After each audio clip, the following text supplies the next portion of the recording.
এখানে এই লোকটি দোকানে বসে চা খাচ্ছিল, তখনই তার সামনে একটা নিউজ পেপার আসে যাতে দেখা যায় একটি বিশাল বড় গাড়ি, তাও মাত্র 100 টাকা। এই দেখে তো লোকটি চমকে যায় আর সবাইকে বলতে লাগে, দেখো দেখো 100 টাকায় একটা বিশাল বড় গাড়ির অফার দিয়েছে। এই শুনে তখন এই লোকটি বলল, আরে এটা কিভাবে সম্ভব, মনে হয় এর মধ্যে কোনো চাল আছে। তখন এই লোকটা বলল, না না চাল টাল কিছু না, এখানে নাম্বার দেওয়া আছে, আমি এক্ষুনি ফোন করব।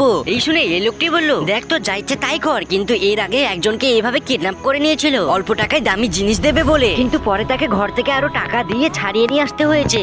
তখন এই লোকটি মনে মনে একটু ভয় পেয়ে যায়, কিন্তু তাও তার লোভকে কন্ট্রোল করতে পারে না, সেই ঠিকানাতে চলে আসে। কিছুক্ষণ পর একটি মেয়ে এসে লোকটিকে ভিতরে নিয়ে যায়। অতঃপর লোকটি গাড়িটিকে দেখে মেয়েটিকে 100 টাকা দিয়ে দেয়, আর মেয়েটিও গাড়ির দলিল এবং চাবি দিয়ে দেয়। তারপর চাবি এবং অরিজিনাল ডকুমেন্ট পেয়ে লোকটি বলল, আচ্ছা আপনি আমাকে 100 টাকায় এত বড় দামি গাড়ি কেন দিলে? এরপর মেয়েটি যা বলল সেটি শুনে আপনিও অবাক হবেন, কিন্তু সেটি শোনার আগে প্লিজ বন্ধুরা ভিডিওটিতে লাইক করে চ্যানেলটিকে সাবস্ক্রাইব করে দাও কোনো শর্ত ছাড়া। মেয়েটি বলল, স্বামী আমাকে দিয়ে ওয়াদা করে নিয়েছিল এই গাড়ি বেচে যত টাকা হবে তা সব সতীনকে দিয়ে দিতে, আর তাই আমি এমন করেছি।